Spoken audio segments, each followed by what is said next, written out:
Tout bon? Eh bien, allez, on démarre. Eh bien, écoutez, merci, merci à tout le monde d'être venu si nombreux dans cette, dans cette conférence. Non, bien, merci, merci quand même. Merci à vous d'être venus. Alors, d'habitude, chez Fasterize, on fait des conférences sur des sujets plutôt techniques. On a l'habitude de ne pas voir grand monde sur des sujets très pointus. On fait des conférences sur la vitesse des sites et on relie souvent ça à l'augmentation des taux de conversion. Mais aujourd'hui, on a voulu un peu élargir le sujet parce que la vitesse, ce n'est pas le seul moyen d'améliorer ces taux de conversion. Et donc, on va s'intéresser aujourd'hui à d'autres moyens. On va vous présenter 5 piliers qui, selon nous, vont augmenter vos taux de conversion.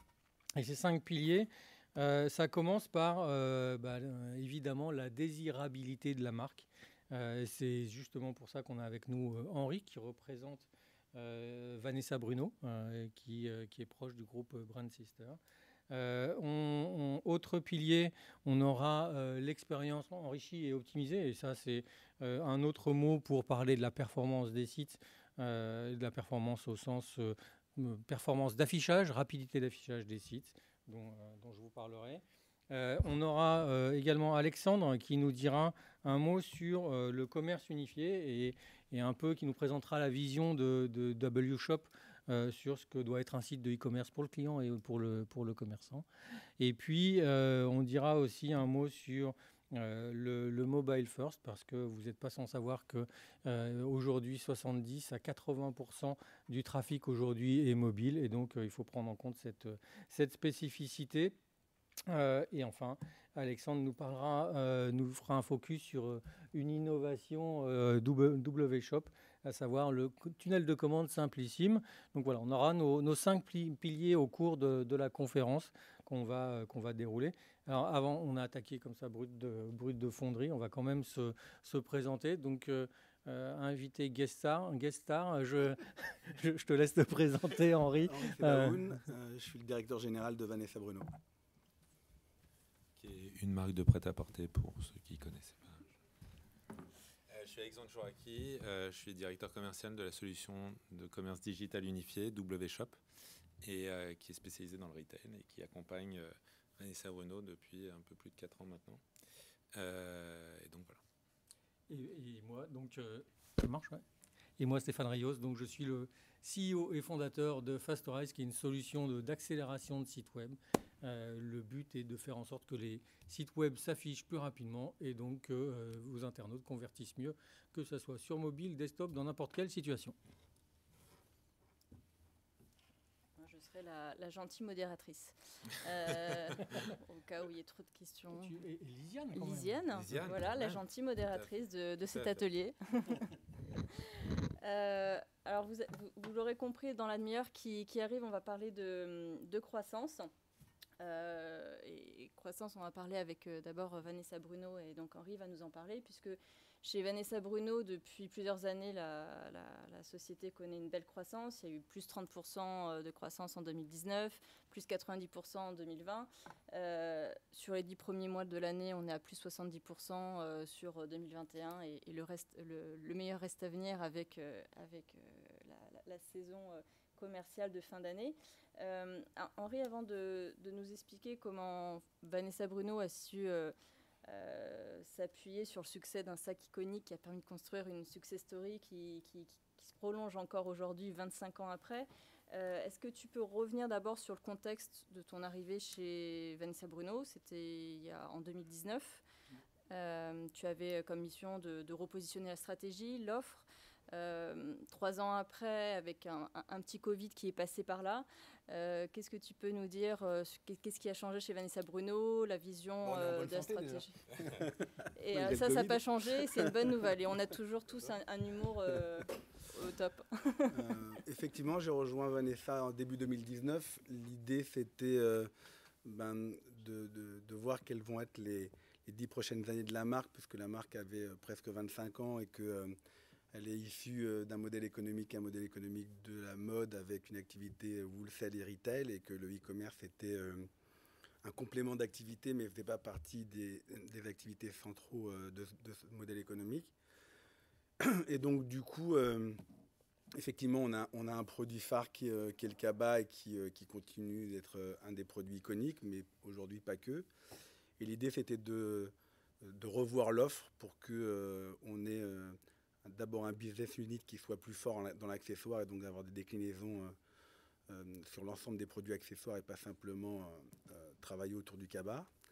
Et en même temps, il y avait un héritage de deux lignes, parce qu'avant il y avait la ligne AT qui était la ligne accessible et la première ligne qui était la ligne Vanessa Bruno. Et cette ligne AT avait été arrêtée avant mon arrivée, donc du coup il y avait un peu de dichotomie sur l'offre. On a revu l'offre pour avoir une offre qui soit extrêmement cohérente avec le positionnement de l'accessoire. C'est la première chose qu'on a faite. Et dès qu'on a changé un certain nombre de segments, on a eu une réactivité assez rapide de la part de nos clients ou de nos revendeurs. Et à côté de ça, on a eu de longues conversations avec Vanessa sur la prise de parole de Vanessa, parce qu'en fait, elle avait plus pris la parole depuis un certain nombre d'années. Et pour les gens, la marque était devenue une enseigne. Or, on n'est pas une enseigne, on est une marque qui est incarnée par une directrice artistique avec des valeurs et un territoire de marque. Donc il fallait reprendre la parole autour de ce territoire et de ses valeurs et leur donner confiance à prendre la parole, notamment via les réseaux sociaux et le travail autour du site, ce qu'on a commencé à faire. Et du coup, le fait de redonner l'identité avec une personnalité forte qui est celle de Vanessa, ça a donné un nouvel élan en fait à la prise de parole et au contenu et au storytelling. Et puis après, la deuxième partie, c'était de ne pas faire comme les maisons de luxe qui, en général, changent la direction artistique pour donner un nouvel élan, parce que c'est un peu comme ça que ça fonctionne dans le luxe. Bah, c'était de redonner un nouvel élan, mais en gardant la directrice artistique qui est en même temps la propriétaire de la maison. Donc ça avait du sens. Et lui expliquer qu'il fallait revoir le modèle et notamment de faire autant de contenu que de vêtements. Et que le vêtement, ce n'était pas l'essentiel du business, mais le contenu et le storytelling autour du contenu étaient aussi importants, puisque dès qu'on crée du contenu, dès qu'on raconte une histoire, dès qu'on explique pourquoi on fait les choses, on a une adhérence du client qui est beaucoup plus consistante et on est capable de recruter. Et c'est ce qui a été fait. Et donc du coup, entre la création de contenu, les investissements qu'on a pu mettre en place pour l'acquisition et la refonte du site, la collaboration avec WShop qui est très étroite sur l'ensemble des sujets, ça nous a permis de développer assez rapidement notre activité e-commerce. Et vous avez donné les chiffres, donc voilà, c'est ça quoi. C'est ce type de croissance. C'est ça. Donc effectivement, vous parliez de la partie effectivement création de contenu, donc c'est quelque chose qui s'est intensifié depuis quelques années, j'imagine aussi avec la partie digitale. C'est l'industrie en fait, c'est-à-dire que avant, quand on faisait de la mode, on avait deux temps forts qui étaient les présentations de collections en showroom ou via des défilés. Et à ce moment précis, on faisait des lookbooks et on avait un prisme qui était lié à ce calendrier. Et c'était les moments forts de l'année qui permettaient de donner de la visibilité à la marque, d'avoir toute l'activité presse qui reconduisait l'information et qui nourrissait la désirabilité au travers des supports magazines. Aujourd'hui, c'est plus le cas. Aujourd'hui, c'est nous qui créons le contenu, c'est nous qui produisons l'image, c'est nous qui produisons les vidéos, c'est nous qui créons les campagnes. On nourrit l'univers, on décode l'univers et on est en direct avec le consommateur. Ce que faisaient les journalistes il y a 15 ans. Oui, ce que vous faites maintenant sur les réseaux avec les influenceuses et exactement. autres, je suppose. Ok. Donc, on va dire que les fondamentaux sont là. C'est qu'effectivement, Vanessa Bruno a su et sait créer depuis plus de 25 ans en fait, des pièces qui sont désirables. L'attrait est là.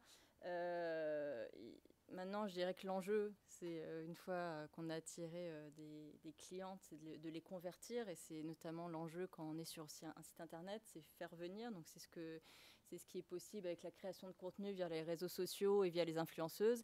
Et maintenant, la problématique, et c'est ce qu'on va aborder déjà en suivant avec Stéphane et Alexandre, c'est comment arriver à ce que les visiteurs achètent et deviennent donc des clientes et reviennent aussi.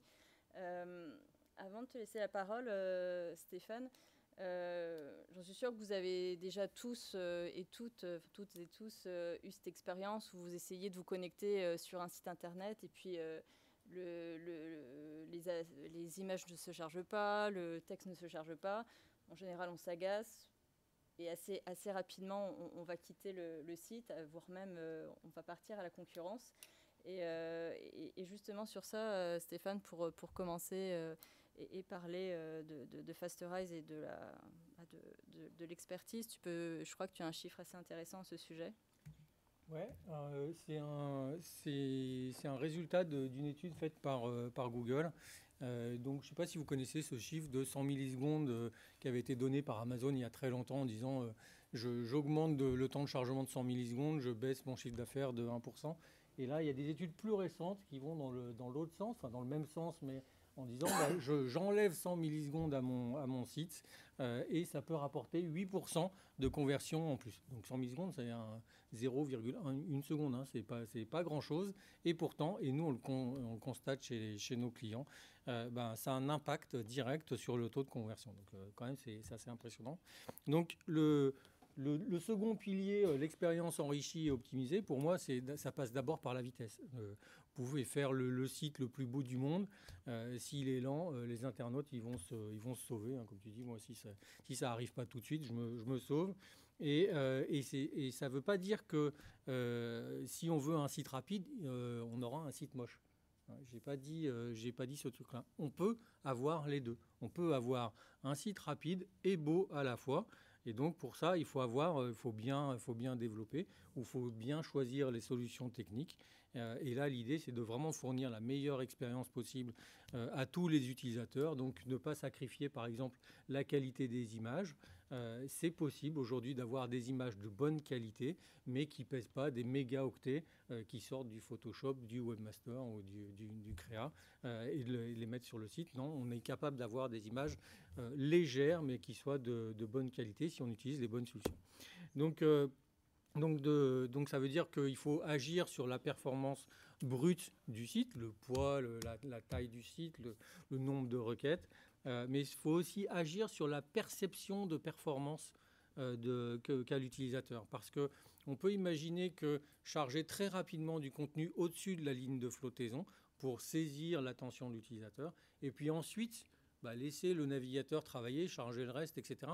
Du moment où on a capté l'attention, on a chargé ce qu'il fallait au-dessus de la ligne de flottaison, on a fait le boulot. Donc ce n'est pas qu'une question de poids, taille, etc. C'est aussi comment j'organise mon chargement pour que ce qui doit arriver en premier au-dessus de la ligne de flottaison arrive en premier. C'est clair pour tout le monde, la notion de ligne de flottaison, c'est le contenu, c'est ce qui est visible, hein, ce qui est au-dessus de... Ouais, je ne sais pas pourquoi moi je parle tout le temps de ligne de flottaison, oui. Mais... Okay. C'est parlant. Donc,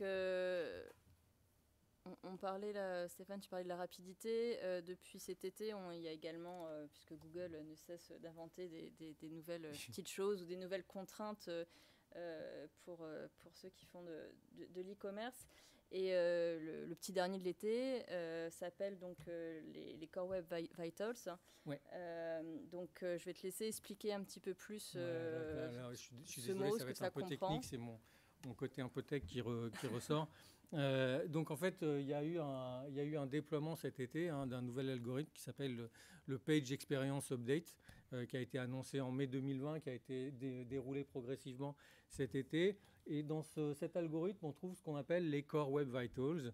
Donc j'espère que vous avez tous entendu parler des Core Web Vitals si vous faites du e-commerce. En tout cas, j'espère que Google est venu vous en parler. Et ces Core Web Vitals, en fait, c'est des signaux. Ça dit qu'on va prendre en compte des signaux liés à l'expérience utilisateur et notamment la vitesse des sites dans les critères de ranking. Donc c'est important, hein, c'est la première fois, c'est que officiellement Google dit OK, on va tenir compte de la vitesse des sites dans nos critères de ranking. Alors de la vitesse de l'expérience utilisateur sur le site et notamment de la vitesse des sites. Donc les Core Web Vitals, en fait, c'est déterminant pour l'acquisition des nouveaux clients. Hein. Ceux qui arrivent par Google et qui ne vous connaissent pas forcément, si vous améliorez toutes ces métriques dont on va parler, là, ces Core Web Vitals, vous ferez venir plus de nouveaux clients et puis en plus, ils verront un site rapide dès le départ. Donc, vous ferez bonne impression. Et à l'inverse, je dirais, si vous faites venir des clients sur un site qui est lent, bah c'est comme si vous jetez l'argent par les fenêtres. C'est vraiment pas optimal puisque vous payez pour que la moitié des gens se sauvent. On n'a toujours pas de retour sur la proportion des Core Web Vitals, c'est ça? La proportion, c'est toujours pas eu d'étude qui dit à quel point ça a été intégré dans l'algorithme de Google. Alors, c'est complètement intégré depuis fin août 2021. Maintenant, est-ce que ça a eu un impact? Il y a des études qui montrent que ça a un très léger impact. Mais en fait, c'est des études qui sont faites dans la masse, donc c'est compliqué de conclure sur des milliers et des millions de sites. Donc il faut regarder sur des choses beaucoup plus minces, entre guillemets, beaucoup plus restreintes pour avoir des impacts ou pas. Donc et puis il faut vous comparer, c'est surtout en se comparant aux concurrents qu'on voit la différence.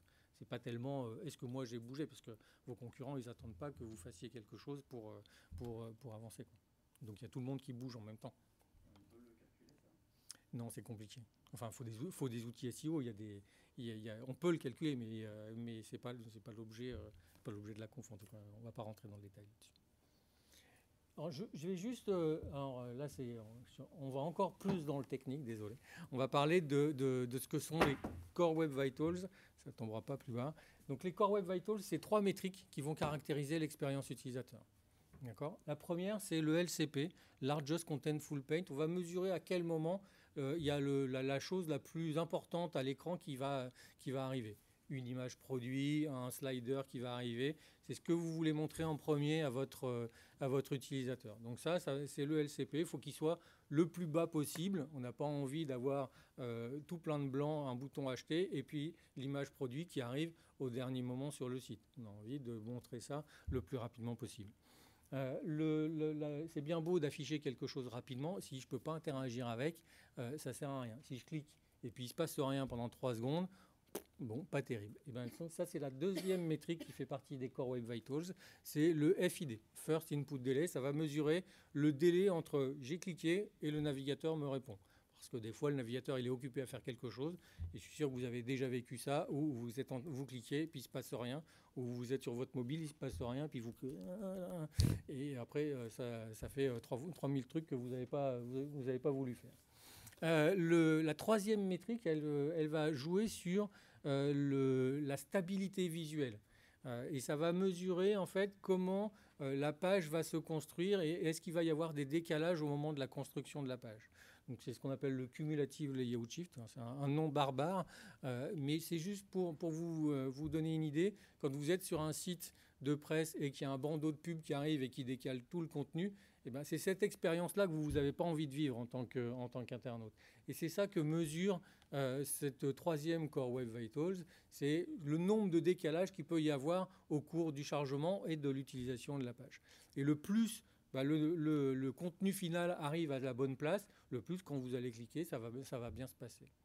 Donc il faut faire attention à ces 3 métriques quand on parle de critères de ranking. Aujourd'hui, dans le SEO, il faut faire attention à ces 3 métriques. Et pour chacune des 3 métriques, le point important, c'est que Google, il a défini des intervalles et il a dit, voilà, vous devez avoir, pour être considéré comme bon, vous devez avoir le LCP inférieur à 2 secondes et demie.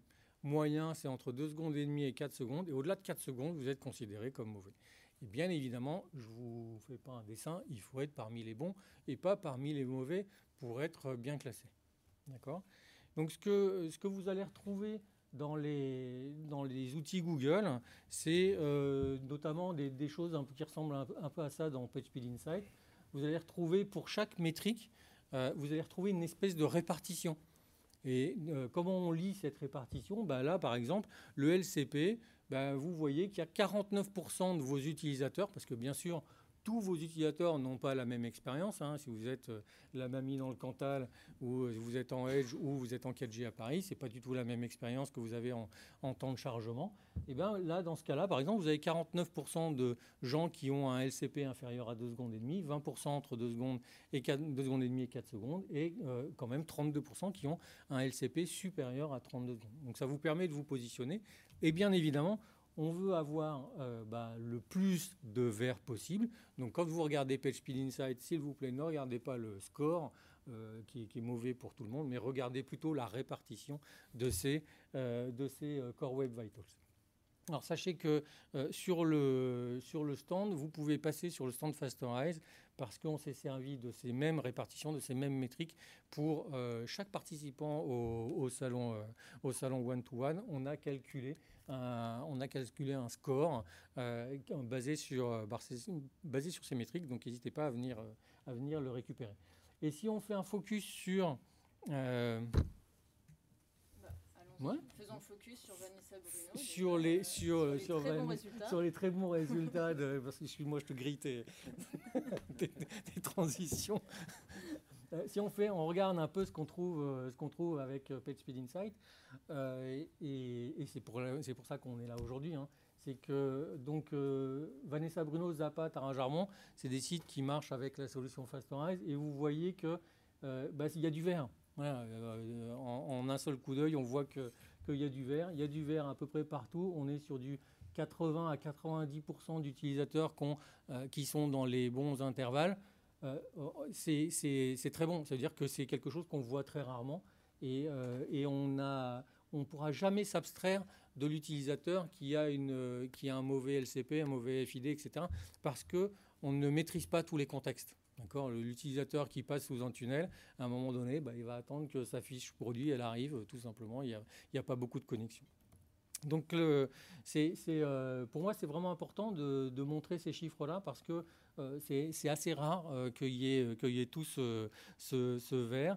Et Vanessa Bruno, aujourd'hui, ça fait partie des 6% des sites les plus rapides. Et ce n'est pas moi qui le dis, c'est Google qui le dit. Donc, c'est une chose qui est assez notable pour le souligner. Et dernière, je vous embête plus après avec mes Core Web Vitals. Dernière chose, vous voyez qu'on peut partir d'une situation donnée. Donc ça, c'est l'évolution de cette répartition, d'accord, hein, c'est comme si j'avais pris mes barres mois par mois. L'évolution de cette répartition depuis un an. Et on voit que on a branché Fastorize en avril 2021. Sur le site Vanessa Bruno, et on voit clairement l'impact qu'il y a eu de brancher une solution qui s'occupe d'accélérer le site web. On a remonté tout le monde, et bien évidemment, il y aura toujours du rouge, il y aura toujours de l'orange, encore une fois. C'est pas très grave, le but c'est d'emmener le plus de monde possible dans la zone verte. Voilà. Vous couplez avec un varnish, par exemple? Non, on est varnish, non, entre guillemets. on est une solution de cache, de CDN, mais beaucoup plus avancé que les CDN traditionnels. J'en reparlerai après. Je peux en reparler sur ce qu'on fait exactement. Donc Stéphane, effectivement, là tu montrais les bonnes performances de la plateforme de Vanessa Bruno, également Zappa et Tara Jarmon. Donc Fastorize va effectivement permettre de gagner des points de rapidité de référencement. Mais il y a quand même quelque chose qui est très important, qui est aussi la base, qui est la plateforme digitale sur laquelle va être hébergé et développé en fait le site des retailers, des pure players. Et donc c'est là où Alexandre va nous parler de WShop, qui est donc une solution de commerce digital unifié. Et je vais te laisser expliquer un peu plus ce que c'est le commerce digital unifié. En fait, on amène dans le vert aussi. Non, en fait, on est donc une solution de commerce digital unifié. En gros, on est parti un petit peu sur le même principe du fait que il y avait beaucoup de solutions tierces, etc., et diverses pour accompagner le retailer dans l'ensemble de ses problématiques digitales et de ses besoins digitaux. Et donc, en gros, on a créé une solution qui est une solution plutôt puissante et évolutive qui s'appelle donc WShop et qui accompagne avec un ensemble de fonctionnalités qui sont natives. Donc, on a les outils pour le PIM, plateforme de routage intégrée à la solution, vous avez un CRM qui est natif à la solution, vous avez toute la digitalisation des boutiques et des points de vente. Il vous accompagne à l'international, donc il y a multi-catalogue, multi-devises. Vous avez un ensemble de fonctionnalités qui fait qu'en gros, en fait, on réduit aussi ces délais de réponse. Parce qu'en fait, quand vous branchez 5, 10, 15, 20, moi je rencontre des enseignes qui ont de nombreuses solutions qui sont pluguées, de nombreuses solutions SaaS qui sont très très bien et avec lesquelles d'ailleurs certaines on collabore, mais qui en fait rajoutent en fait des interrogations et des relais et donc du délai de réponse.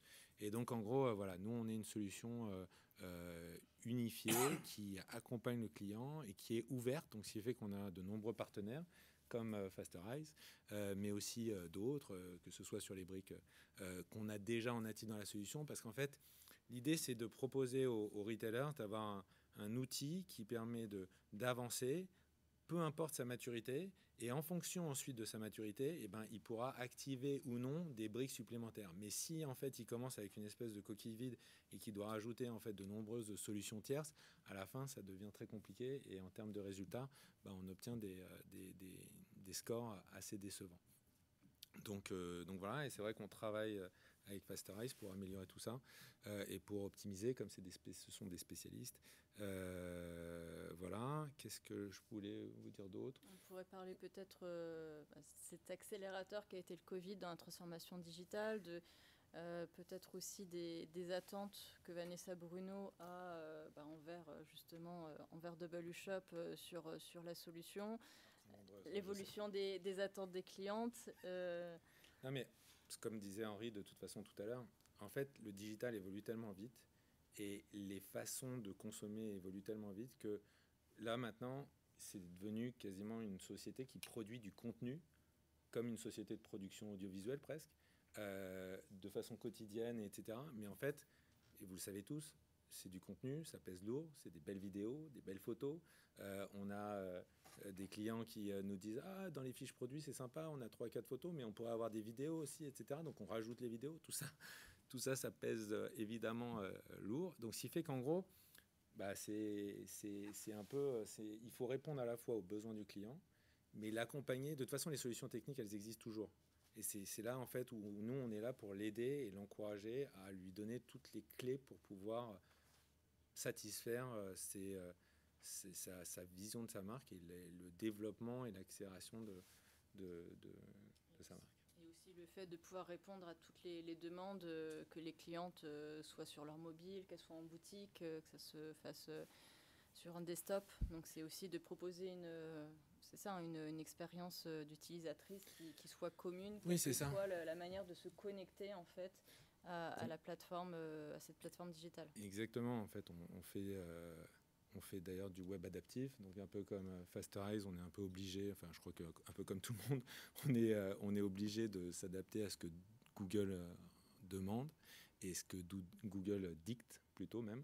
Ce qui fait que voilà, beaucoup de sites étaient en web responsive. Ce qui fait qu'en gros, pareil, en temps de chargement, quand vous avez un écran comme ça, et puis un portable comme ça, et puis que l'image elle est horizontale et l'autre elle est verticale, c'est sûr que vous chargez tout sur votre mobile. Alors quand vous êtes chez la grand-mère dans la Creuse, c'est ça, c'était le Cantal, pardon. C'est sûr que si la grand-mère elle doit charger toutes les tailles dans son mobile au fin fond de la Creuse, c'est sûr que ça va mettre du temps à charger et que en fait les gens de plus en plus ont ce réflexe qu'on a tous et on devient des enfants gâtés où en fait on quitte la page. Mais voilà, alors ensuite je sais pas si par rapport aux âges de tout le monde dans la salle, mais je pense qu'il y en a qui se souviennent encore du modem qui faisait tit comme ça et la page qui arrivait en fax. Et on attendait. Donc, mais c'est vrai qu'aujourd'hui, maintenant, au fin fond de la Creuse, si on n'a pas l'image tout de suite, on part. Et donc en gros, on fait du web adaptif. Et donc, ce qui fait qu'en gros, un client, qu'il arrive sur mobile, qu'il arrive sur desktop, peu importe, on reconnaît sur nos serveurs le device sur lequel il est connecté. Et ensuite, on lui envoie la vision adaptée à son écran. C'est la même chose pour les bornes en magasin, c'est la même chose pour les tablettes en magasin, etc.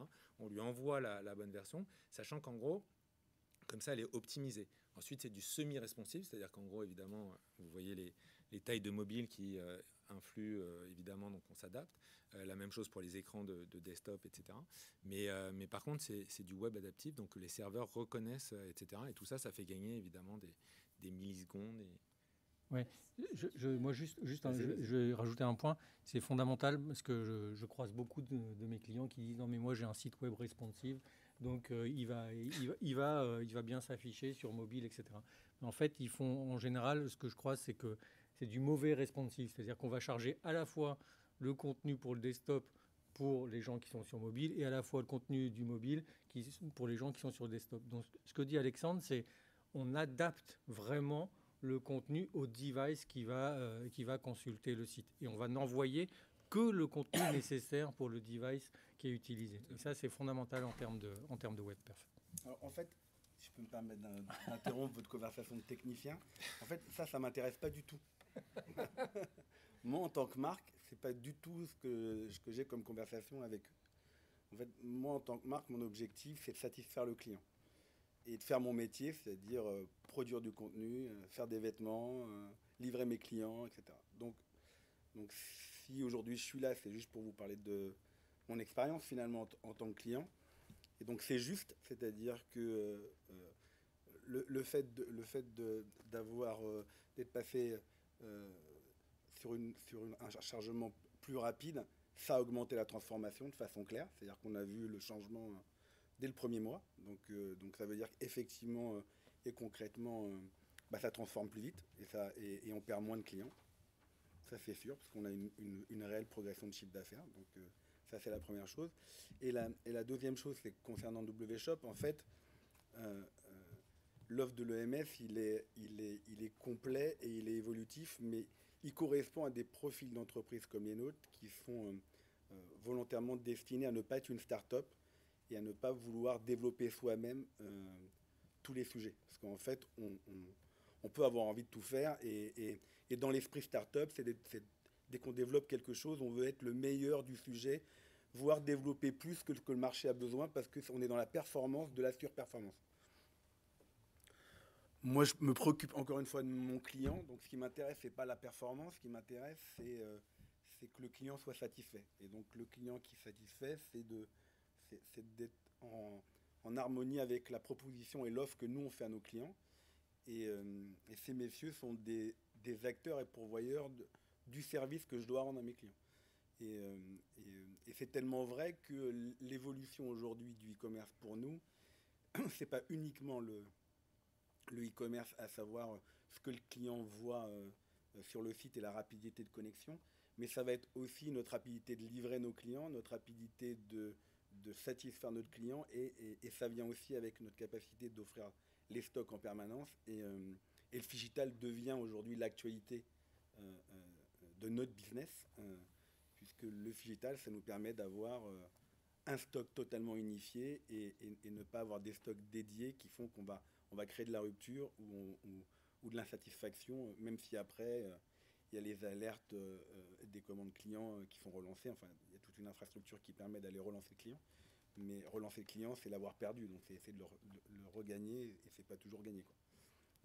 Donc, je dirais que de façon générale, l'écosystème dans lequel on a choisi d'être, c'est de choisir des professionnels qui vont gérer l'aspect technique et la performance pour que nous, on puisse nous concentrer sur notre métier de base, qui est la création de produits, la création de contenu et la satisfaction client. Voilà. On pourrait presque terminer là. Allez. Bon, on pile les gaules. Bonne question. C'était une belle phrase de conclusion, mais voilà, on avait encore quelques éléments à partager avec vous, notamment sur la partie mobile qu'on a introduite. Je pense que vous avez en tête ce qu'est les connexions sur mobile maintenant sur les sites internet. Vous avez le ratio, je pense que vous l'avez tous en tête. C'est entre 60 et 70% de connexions via mobile.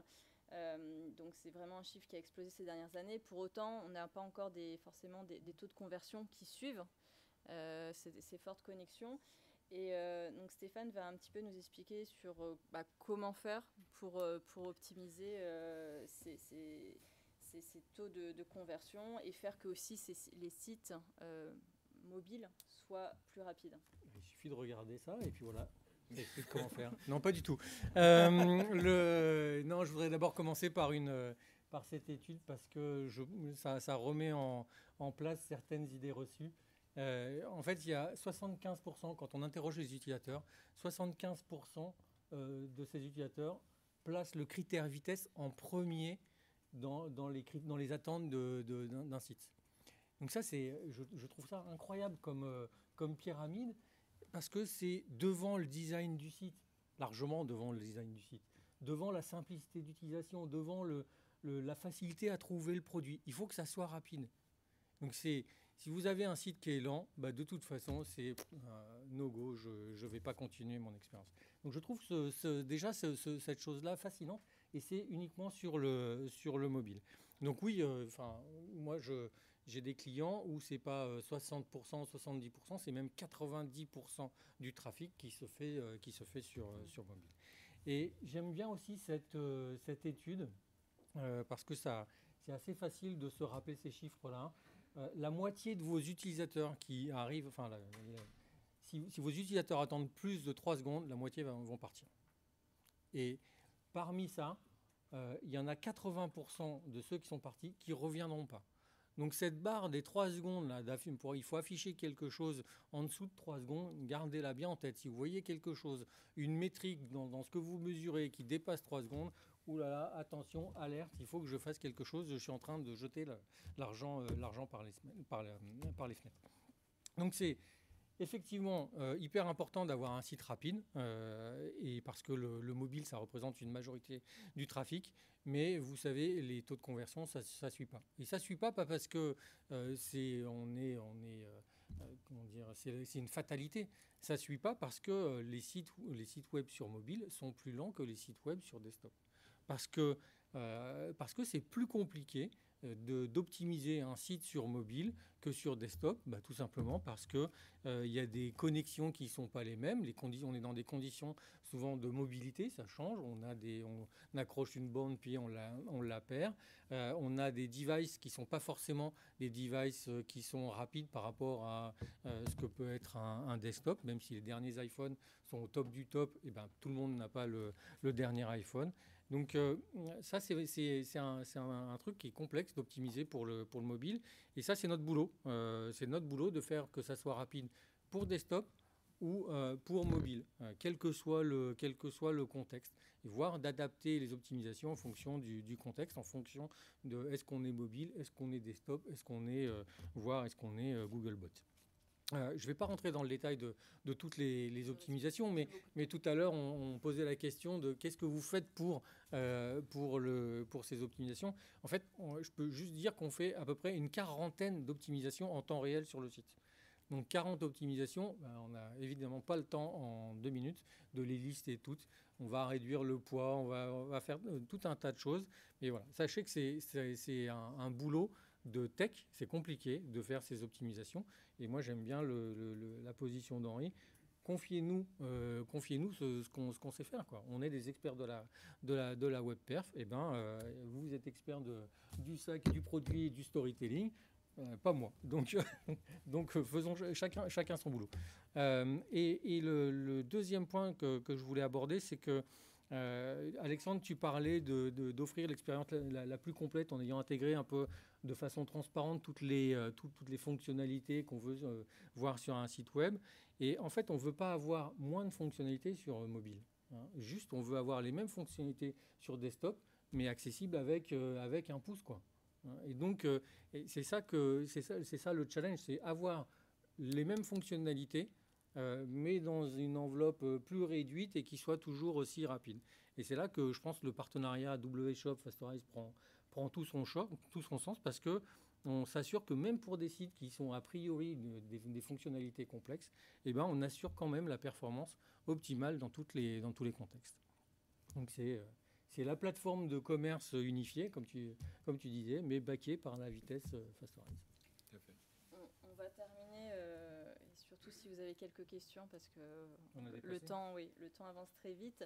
La dernière étape entre tout ce qui est rendre des collections désirables, d'avoir des sites de desktop ou mobile qui soient efficaces, c'est bien sûr de convertir, et donc c'est de pas perdre ses visiteurs et donc ses potentiels clients sur la dernière marche de l'escalier.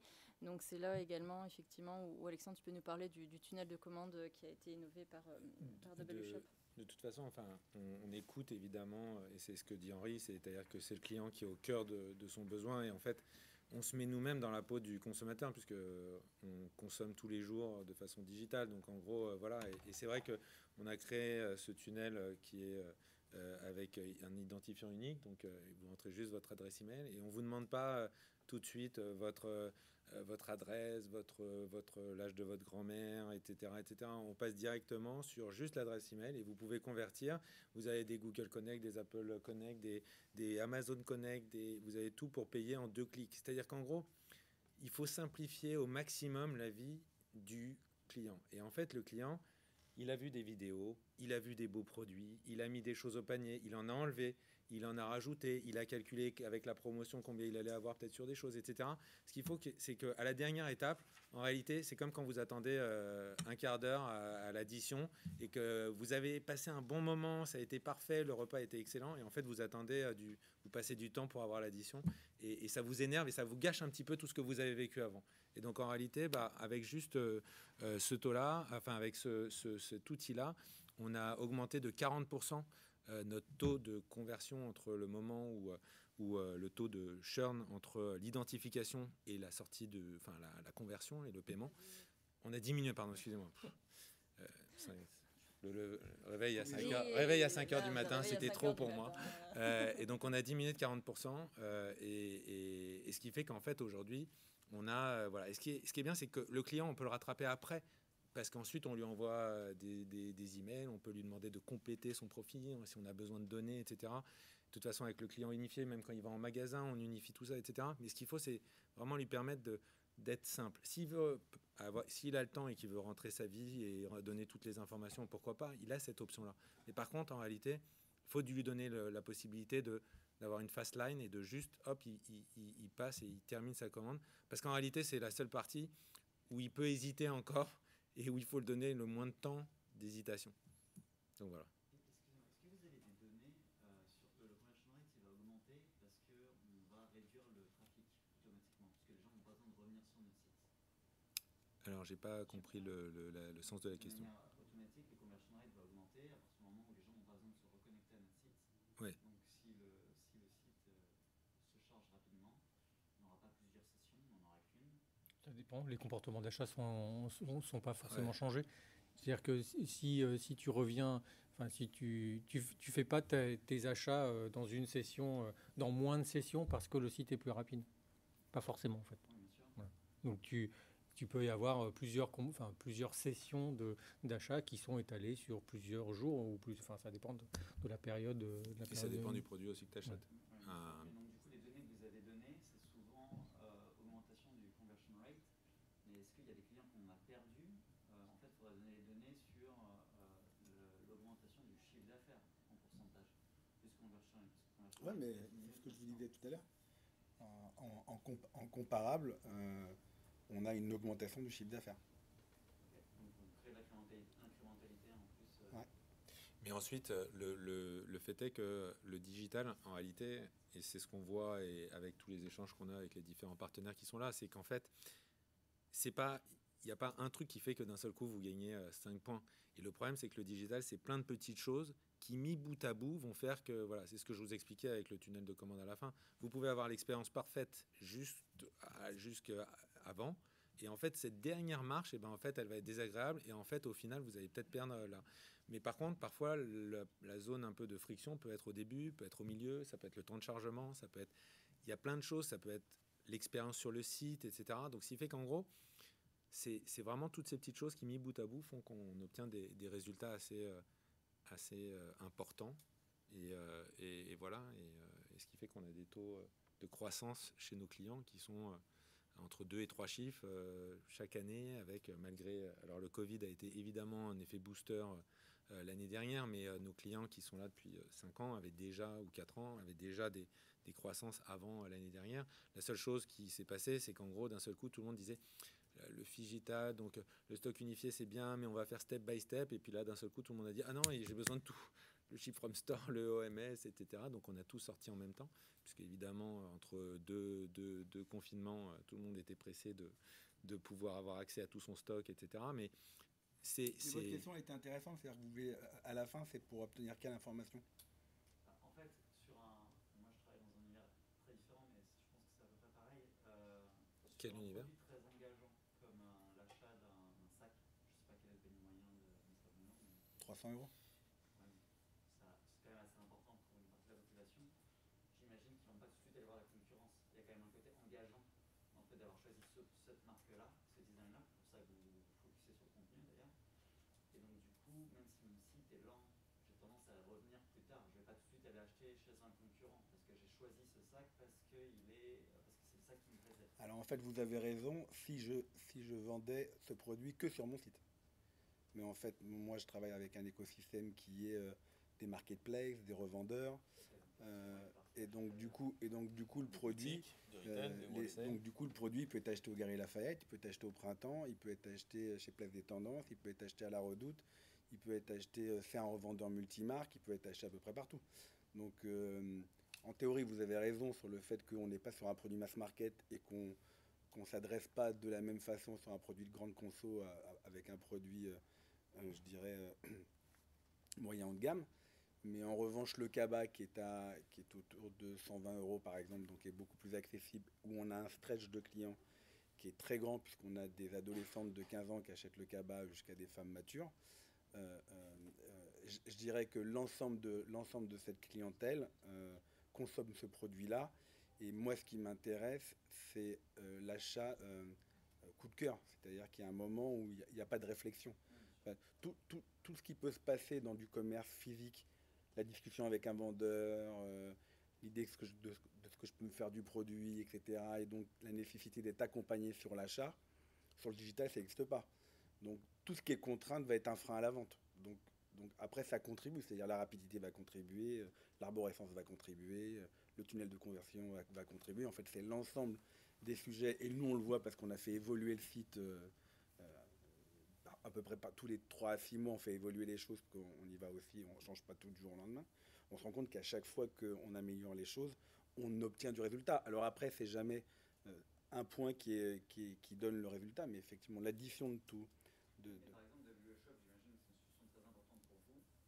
FasterRise, c'est quelque chose de beaucoup plus technique, où c'est beaucoup plus facile de voir l'incrémentalité du chiffre d'affaires. Ben, oui et non, parce qu'en fait, on s'est rendu compte que quand on regarde le flux et quand on regarde l'évolution du chiffre d'affaires à flux constant, on se rend compte que ça transforme plus vite. Et c'est vraiment le prisme, c'est-à-dire c'est le calcul du nombre de clients, du nombre de connexions et de sa rapidité. Oui. Donc du coup, ça se chiffre en réel. Oui. Oui, et pour le coup, je ne serais pas là si ça ne se chiffrait pas. Et donc pour répondre, pour compléter, on est capable de faire des A/B tests. On a déjà fait des A/B tests avec des clients et on a déjà montré X fois que ça avait un impact. Mais quand même, je tiens à préciser qu'il y a des fois où ça n'a pas d'impact, parce que c'est peut-être là où tu voulais en venir, c'est qu'il y a des typologies de sites ou de clients où il n'y a pas d'impact. Je suis dans une vente privée. Je suis prêt à attendre pendant 2 heures parce que je sais qu'il va y avoir une affaire derrière. Je fais des reloads, j'ai des pages d'erreur. Je m'en fous. Je reviens. Et puis... Oui, mais... mais voilà. Je ne reviens pas. Aujourd'hui, c'est trop tard. Mais donc, il y a des... Et alors, pour être honnête avec vous, on a fait des tests AB avec des clients sur lesquels ça n'a pas marché parce qu'il y avait tellement d'adhérence au produit à la marque que le site soit rapide ou pas rapide, zéro. Potentiellement, dans le long terme, si les corps web deviennent importants. Potentiellement, si on avait gardé le site plus longtemps, on aurait pu tout voir. On en revient en fait aux produits. Enfin, c'est vraiment, il y a des produits qui sont très désirables. Vous connaissez des marques qui sont très très tendances où les gens font la queue devant. Voilà. Vous pouvez mettre un site en mode Minitel. Les gens, ils vont quand même faire tout ce qui est en leur pouvoir pour y arriver.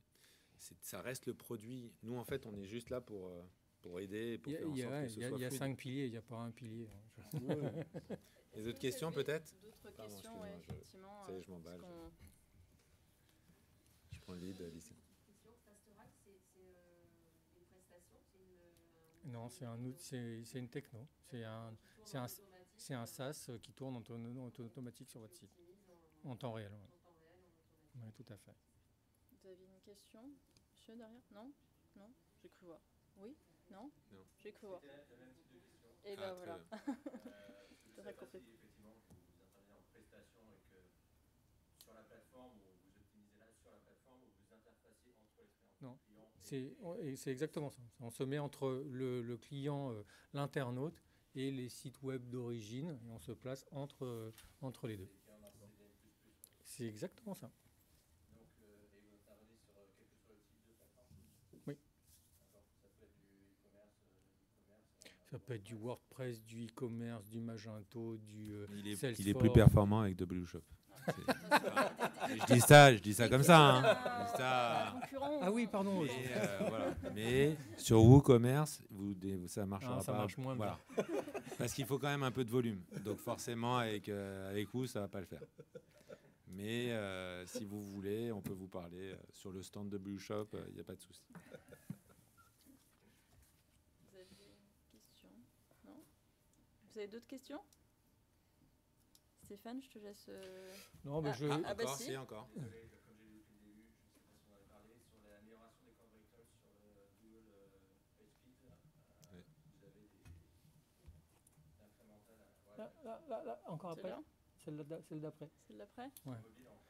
Voilà. Moi, je montre un graphique. Voilà, celui-là me suffit. Et ça, ouais, par contre, c'est transversal entre le desktop, le mobile. Non, ça c'est mobile, ça. Ça, c'est uniquement mobile. Et l'acte d'achat est Mais desktop est pareil. Hein. Enfin, il a la même tête. plus mobile que desktop. Ça, j'en sais rien. Non, il est plus desktop. Encore. Il est plus desktop parce qu'en fait, c'est le mobile. En fait, par contre, en termes de trafic, on est au moins à 70% de trafic, surtout nos retailers. Hein, on a plus d'une cinquantaine de clients qui sont dans voilà, on a 60% qui doivent être dans le prêt-à-porter. Donc, c'est toutes les marques que vous avez vues là, mais et plein d'autres. Mais par contre, pour passer à l'acte d'achat, souvent les gens préfèrent. Mais de toute façon, regardez ce que vous faites vous et vous comprendrez comment ça se passe. Vous êtes dans le métro, vous regardez, et puis ensuite, il y a votre station qui arrive, vous remettez votre portable dans la poche, vous arrivez au bureau. Bah là, nous, on vous a peut-être retargeté, donc on vous envoie peut-être un email sur votre... voilà, et puis ensuite, où vous êtes tagué sur Facebook, ou vous êtes tagué sur Instagram. Puis là, vous êtes au bureau, vous retapez dessus pour venir ensuite sur le site. C'est pour ça que c'est devenu de plus en plus dur d'arriver à suivre le parcours client, parce qu'en fait... mais par contre, c'est vraiment... c'est un peu comme ça que ça se passe. Mais par contre, la conversion, c'est sur le desktop. On est à 70% de conversion sur le desktop. Mais par contre, oui, et ce que permet aussi de WShop, c'est que tu as le panier persistant où effectivement, tu es dans Tout le à métro, tu as mis un article dans le panier, tu arrives au bureau sur ton desktop, tu peux récupérer et donc effectivement convertir. Tout à fait. Ensuite, il y a la brique CRM qui met le abandonnisme, machin, tout ça qui se met en place. Mais c'est vraiment... on est sur la prestation de service. Donc quand vous êtes sur de la prestation de service, donc typiquement pour prendre un billet d'avion, réserver un restaurant, ce genre de choses, vous pouvez payer ou prendre des places de concert ou de cinéma ou ce genre de choses. La conversion est beaucoup plus importante sur le mobile. Mais par contre, sur le desktop, dès qu'on est sur des biens de consommation et qu'il y a un vrai... dès qu'on dépasse un panier moyen de 50, 100, enfin voilà, et qu'on est sur du produit, là, généralement, on est beaucoup plus sur desktop. Mais le mobile gagne des points chaque année, hein, mais... il y a quand même ce côté, j'ai envie d'être posé pour ne pas faire n'importe quoi. Et voilà, il y a un côté un peu engageant. On a fini. Non, mais on continue, là, on fait prolongation. Ouais, on fait unplug. On garde la salle. Non, mais on a fini, je vous demande 2 secondes. Je voulais vous remercier. J'espère que vous avez passé un bon moment avec nous. On a un stand Fastorize au J005 et un stand WShop au G021. Donc, n'hésitez pas à venir nous voir si vous avez plus de questions, puisque là, ce n'est pas avec le temps qui nous était imparti qu'on a pu expliquer nos différentes solutions. On a essayé de faire un panel un peu large. Donc, n'hésitez pas à passer sur les stands. Et puis voilà, c'est tout. Merci. Et puis, il y a la bon messagerie salon aussi. pour la suite.